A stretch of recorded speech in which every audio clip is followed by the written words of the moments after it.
Donald Trump says Iran's latest response to his proposal to end hostilities in the Middle East is, quote, totally unacceptable. We have more on Press Perspective today.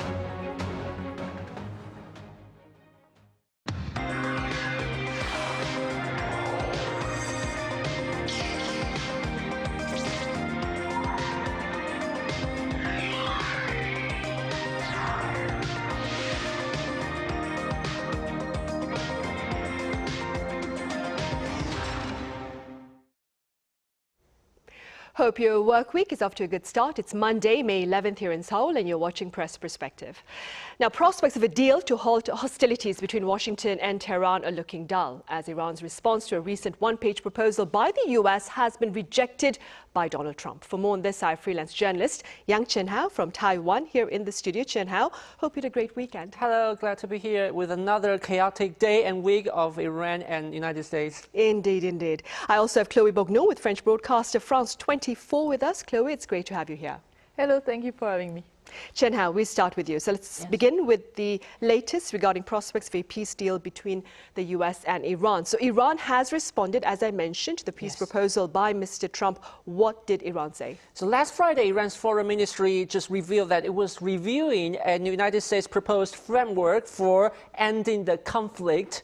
And United States media Axios reports that the White House is negotiating a 14-point memorandum of understanding with Iran, including, for example, uranium enrichment, sanctions relief, and restoring the free passage of the Hormuz Strait, though the full details have not been revealed yet. But earlier today, Iranian state media just published a commentary saying that United States proposal was excessive and essentially amounted to demanding Iran's surrender, and therefore Tehran authority had rejected the offer. And President Trump also has quickly responded, saying that the Iranian reaction was totally unacceptable and inappropriate. At this point, we still don't know the exact details of the United States proposal or which specific issues, plans remain the main points of the conflict between Washington and Tehran. What is clear, however, is that over the past 2 and 3 months, we can see that both countries have largely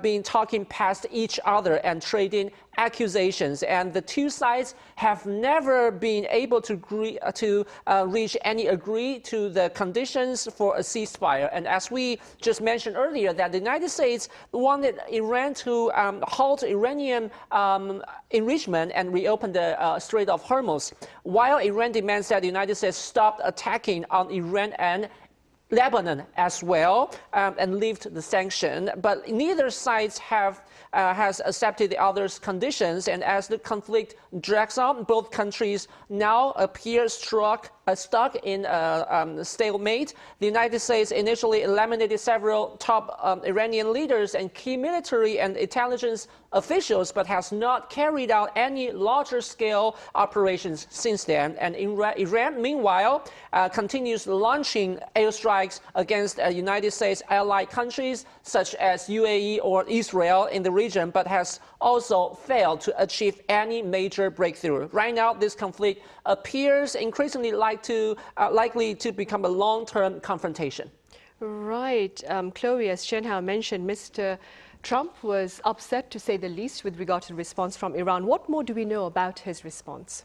So he decided to dismiss the proposal. He was in the gist of the message saying, and I'm quoting him, "I don't like it," then in his signature style of all caps, totally unacceptable. Once again, he decided to go through social to deliver his message. So that's still a very classical move from Donald Trump. Diplomacy is to go through social media and to make everything very public. But still, we know that Donald Trump needs to see the end of that crisis.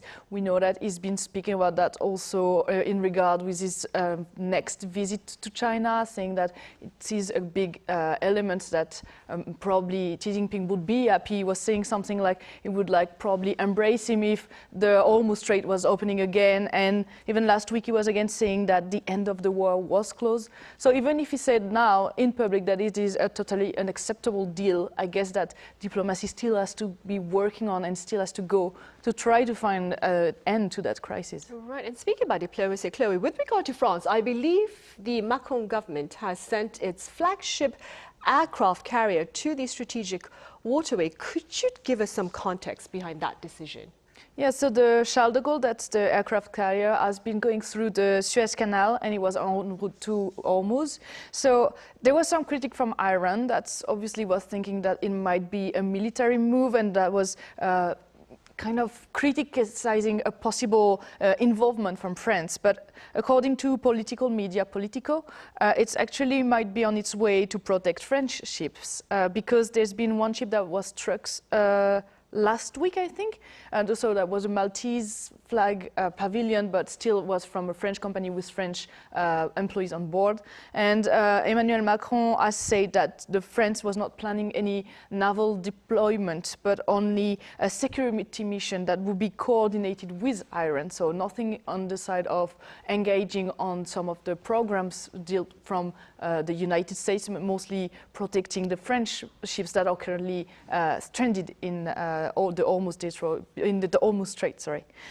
It's also linked to, obviously, the background is the UK and French-led plan to pacify and regulate the Strait area once a ceasefire will be reached between Iran and the United States. And that's the position that those countries have decided to take against what was Donald Trump was asking of them months ago, asking countries like France and the UK or even South Korea to join him on his war mission or pacification of the Hormuz Strait by force. Those countries have been reacting, saying that they prefer to wait and help both countries in the end when everything will be settled. And this is something that's also been, South Korea is also part of it. Lee Jae-myung last month was part of a 49 countries meeting, and he said at the time that South Korea will do substantial contribution to the project.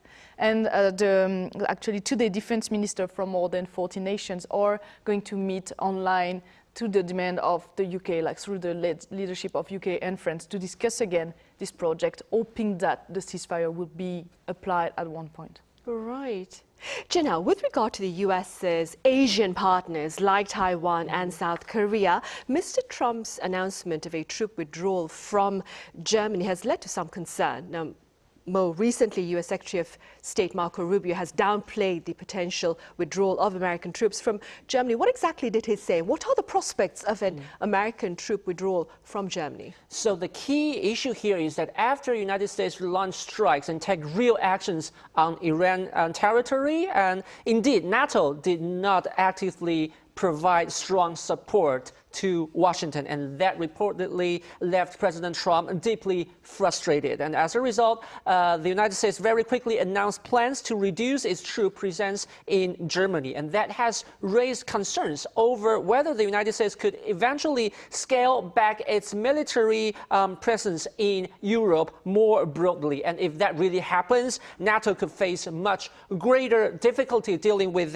potential Russian expansion or security threats in the future. And over the past few days, as I just mentioned, Secretary of the State Marco Rubio relayed President Trump's frustration, and while also trying to reassure the allies that the situation may not be as serious as feared. Secretary Rubio said the number of troops involved is less than 14% of total United States forces stationed there, and this has actually been part of a long-standing plan. And in reality, it would simply return troop levels to where they were in 2022, and claiming that NATO has already had plans for periodic force realignments within the alliances. And he also explained that if one of the main reasons that the United States remains in NATO is to maintain forces in Europe that can respond to unexpected crises elsewhere, and if that rationale no longer applies to some NATO members, then that becomes an issue that needs to be reviewed. However, that final decision still rests with President Trump. So far, he hasn't made any definitive call. Right. Meanwhile, back in the Middle East, Chloe, despite the presence of a ceasefire between the U.S. and Iran, and of course efforts to seek a deal between these two countries, there have been reports of hostile fire between their militaries. What's the latest on that front? Yeah, so as Chien-Hao was explaining in his first answer, there's been quite a few moments of tensions. But if we just go back to this weekend, so the very recent elements, on Friday, the United States strikes 2 Iranian tankers in the Gulf of Oman. And what they were saying is they were accusing them of challenging the US blockades of Iran ports. So what's happened is because the Strait of Hormuz is closed, the United States have decided that then Iran should also suffer the toll of it, and they have been asking for a blockade of their ports. The shots were fired by the Iranian marine in answers, according to Iranian medias. And then on Saturday, in answer to that attack, Iranian Islamic Revolutionary Guards have threatened to target the United States sites in the Middle East, especially if its tankers were again to come under fire. So that was kind of a cautionary call there. But still, I mean, the US have still proposed to extend the truce to be able to reach an agreement on the ceasefire. So I feel like those exchange of fires and those tensions rising are still not jeopardizing the whole ceasefire at the moment, the whole truce at least at the moment, and the peace agreement that could come from there is not going to be jeopardized by those elements, probably more by the more general diplomatic. Right. Chien-Hao, according to the Washington Post, American intelligence authorities believe that Iran can outlast US blockade of its seaports for months. Could you tell us a bit more about this assessment and its broader implications? Yes, although the Trump administration has repeatedly emphasized and claiming that Iran has been severely weakened by the continuous United States military strikes, an internal CIA report obtained by the Washington Post paints a very different and potentially alarming or risky picture. The WAPO exclusive published last week stated that Iran could likely withstand pressure for at least another 3 to 4 months, while its military capabilities remain far from crippled. And according to the report, Iran still retains around 70% of its pre-war missile stockpile, along with roughly 75% of its mobile missile launchers. And United States officials reportedly believe that Tehran has reactivated most of its underground storage facilities, repaired some of damaged missiles, and continues assembling new ones. And despite the U.S. Navy blockade on Iranian major ports, which is costing Tehran significant oil revenue every day, but intelligence analysis suggests Iran still has ways to extend its endurance under sanctions and military pressure. Those measures including for example, storing oil aboard tankers and reducing oil field production to preserve operations, and possibly continue convert exports through overland routes in Central Asian countries. And the report also notes an important part that even after sustained attacks by United States and Israeli forces, Iran still maintains substantial drone capabilities, which makes many people worry. In fact, low-cost drones may pose an even greater threat than medium-range missiles, because a single successful drone attack or drone strike on a commercial vessel could cause insurance companies to stop covering the oil tankers, potentially disrupting the global energy transportation. Taken together, that is to say, these remaining military and economic capabilities could harden Tehran's position in the months ahead. And in other words, even though Iran has already suffered damage from United States and Israeli strikes and attacks, Washington and its allies might still fall short of their border goal of forcing Iran to abandon its missile or nuclear ambitions. Right, and keeping in mind what Chien-Hao has just said, Chloe, let's touch upon the ripple effects of the unrest in the Middle East on South Korea, a U.S. ally. An oil tanker that passed through the Strait of Hormuz, I believe in mid-April, arrived here in South Korea last Friday. Could you tell us a bit about this particular arrival and the related shortages here in South Korea with regard to energy supplies? Yeah, so the Malta flagship, that is actually part of a South Korean company, arrived on Friday. They were saying that they were going to start using the oil that was through there immediately, but it would take a few days. So it was carrying 1 million barrels of crude oil, which for us might sound like a very big amount of oil, but actually it's the equivalent of 35 to 50% of a daily South Korean consumption of crude oil. So it's just one ship, and we still have a few more that need to get through for Korea to start breathing again and be sure that the crisis will be behind us. But it's important to note that South Korea is very dependent on the Hormuz Straits for its crude oil. 60% of it's going through there, and 50% of the naphtha, that is one of the derivatives from the petroleum that's used to make plastic. And so the effects are not felt. We've discussed that also here. Of some countries here in Asia have been feeling the effects way stronger than South Korea, but it's still on everyday life. We can feel it a little bit. Like there's been incentive for people to try to be careful with the electricity at home, to make some small steps. So if everyone is making some small steps, we can try to preserve the energy a little bit. There's been alternate car ban for the public servant, but the idea was also that it could be implied for the private companies as well, making it that on a few days, like 1 day per week, you can't take your car to go to work, so you have to kind of find alternative and go through public transportation or with a colleague or something. And then the government response has been quite in a different areas of ideas. So the first thing was for consumers, and it's probably one of the most felt one for the people, is that there's a protection to try to protect the people against the rising costs, like the cost gaps on gas, so that if you go to the gas station and get your refill, you are feeling a bit less the effect than in other countries where there's no cap, and so where all the producers are just rising the prices to meet the demand and the offer. And there's also some cash assistance. We know now that the second batch of cash assistance is actually going to be rolled out for the bottom 70% of income earners. So that's 36 million people from next week. And the first program was launched in April, and it was ended to the recipient of basic livelihood security and all the vulnerable groups. So the choice has been made for now to kind of try to help those who have the most difficult time financially, to try to help them support the cost while they're still rising a bit. And there's also asked the refiners to use, for example, the naphtha only for domestic use rather than international use. So kind of doing it so that South Korea can try and hold up until the crisis is gone.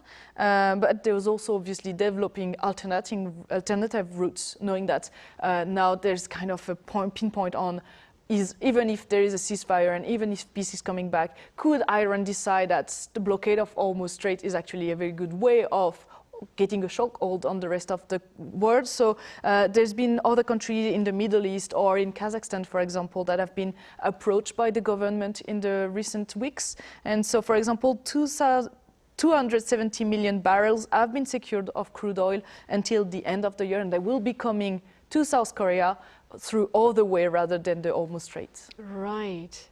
Chien-Hao, authorities here in South Korea, they've also confirmed the cause of an explosion and fire on a cargo carrier operated by South Korea in the Strait of Hormuz. Could you tell us a bit more? Yeah, that happens on May 5th, this last week. A cargo ship operated by the South Korean shipping company HMM caught fire after an explosion near waters of the UAE. And there were 24 crew members on board, including 6 South Koreans, but all evacuated and safely, and no injuries were reported. And President Trump claimed that Iran had fire on the vessel. And however, the South Korean government says that the cause is still under investigation, and officials cannot confirm whether the ship was attacked from outside or whether the incident may have been caused by mechanical failure itself. And the vessel is now being transported to Dubai for further inspection. And meanwhile, the Iranian embassy in South Korea rejected any accusations linking Iran to the damage. And the embassy also stated that ships passing through the strait must follow regulations and coordinate with the Iranian government, warning that if those procedures are ignored, then unexpected incidents could occur and the parties involved would bear responsibility themselves. In South Korea, as we can see, that the media here and the public opinions largely view this as pressure from the Trump administration aimed at pushing Seoul to support United States military operations against Iran. In the past, when progressive President Roh Moo-hyun first took office in 2003, the United States invaded Iraq, and his administration decided to send a non-combat troop, about 3,000 people, in support of the mission. But this time, we can see that President Lee Jae-myung has not responded actively, instead showing an only far more cautious and evasive approach. And the United States wants its allies, including South Korea and other countries, to help share the risk, and is also asking Seoul to choose a role aside. And Washington has previously even criticized South Korea for not doing enough to support the United States, saying that United States forces Korea are carrying significant risks while Seoul is avoiding taking on additional responsibilities. And at the same time, Iran remains a very important energy supplier, and South Korea appears reluctant to damage relations with Tehran. And there are also concerns that joining the conflict for South Korea itself could trigger major international backlash and further destabilize the domestic economic situation. Right. Chloe, as Chien-Hao just mentioned, authorities, of course, have yet to confirm whether it was Iran indeed that launched an external strike against the ship, against the cargo vessel. But according to the most latest reports, I believe, we have confirmed that it was an external strike that started the fire. But Mr. Trump, for his part, as Chien-Hao mentioned, has maintained that the attack was by Iran, and he called on South Korea to join his Project Freedom operation. Do tell us very briefly why that particular operation was halted after 36 hours.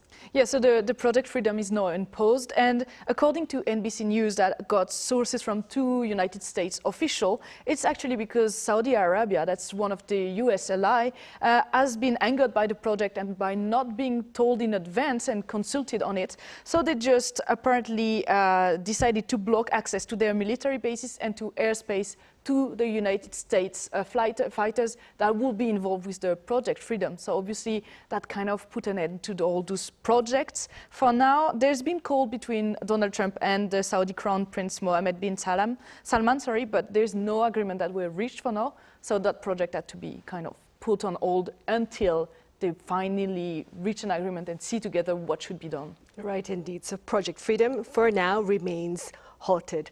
All right, I'm afraid that's all the time we have. Chloe, as always, thank you so much for your time and your thoughts. Thank you. Chien-Hao, thank you very much for your insights. Thank you. Right, that ends Monday's edition of Press Perspective. Thank you for watching. Be sure to join us again same time tomorrow for a session on K cafes and more.